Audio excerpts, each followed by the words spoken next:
Primeiro fato a notar nesses dias que correm essa semana é o efeito das manifestações de 12 de setembro.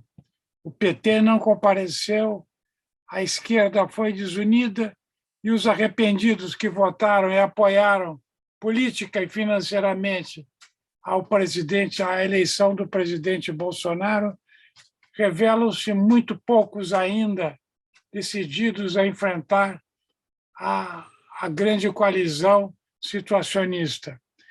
Evidentemente, as críticas vão muito contra a não participação do PT, mas pergunta-se como seria possível a participação do PT num ato que, por decisão, já vetava a candidatura de seu líder máximo, Lula. A posição me parece consequente do PT não comparecendo a situações onde há um veto definitivo sobre a candidatura de seu grande representante e favorito às eleições de 22. Vejamos os próximos passos, mas não significa muito em termos de oposição global, pois a maior parte dela não estava investindo na manifestação de 12 de setembro.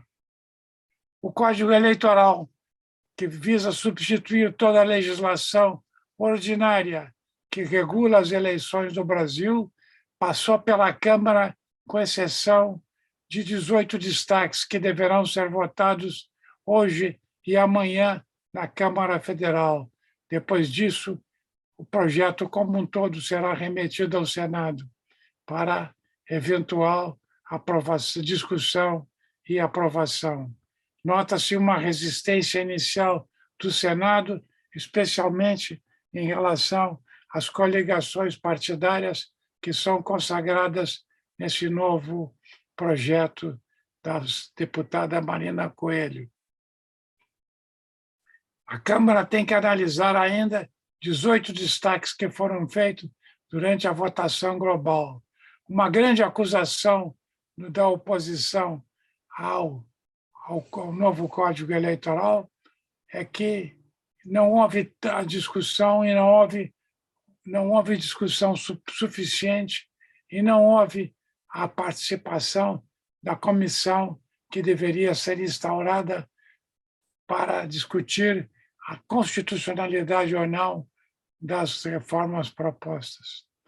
Ressalte-se aqui que 80% dos votos que aprovaram o projeto do Código Eleitoral na Câmara Federal foram originários de apenas 7 partidos, entre os 24 representados na Câmara Federal. Também se destaca nesse projeto o adiamento da proposta inicial de quarentena para juízes, militares, policiais e promotores públicos.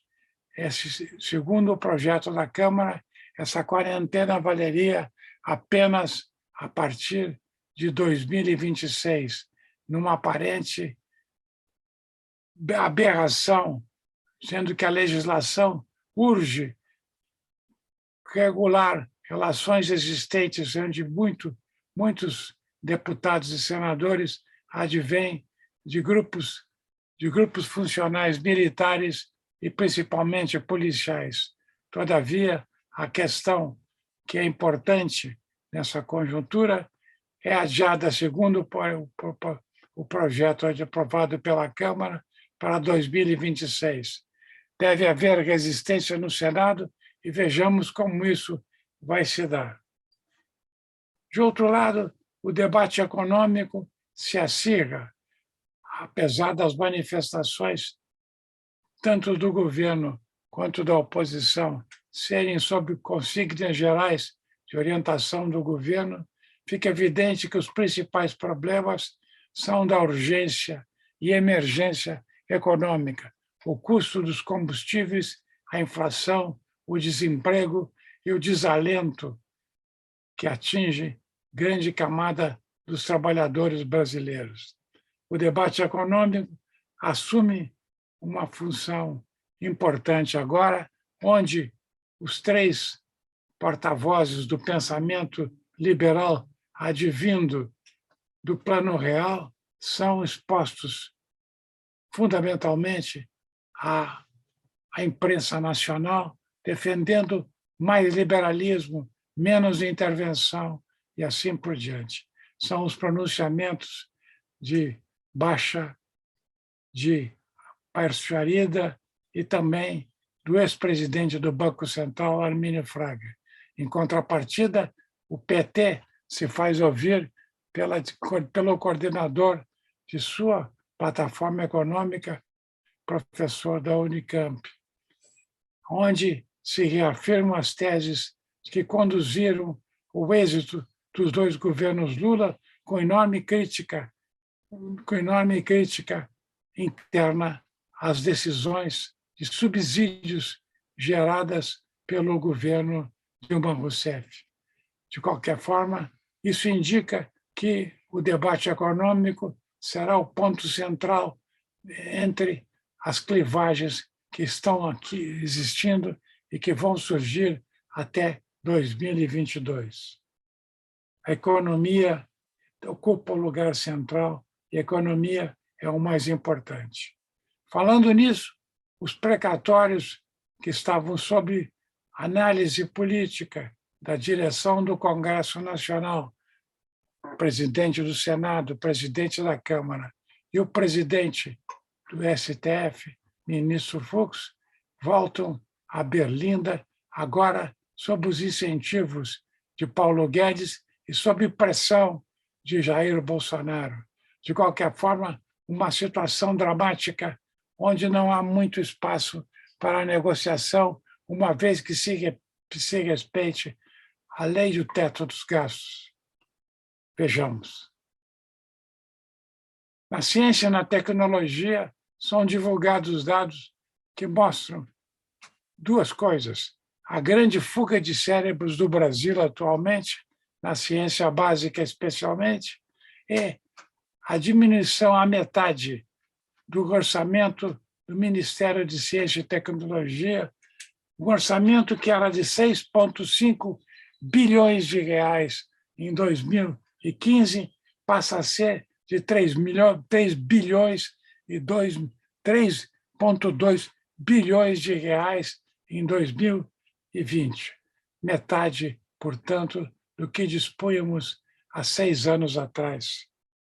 Uma situação dramática que certamente oblitera os horizontes possíveis da inovação, da tecnologia, da ciência e do crescimento das instituições de pesquisa no Brasil. Um fato notável.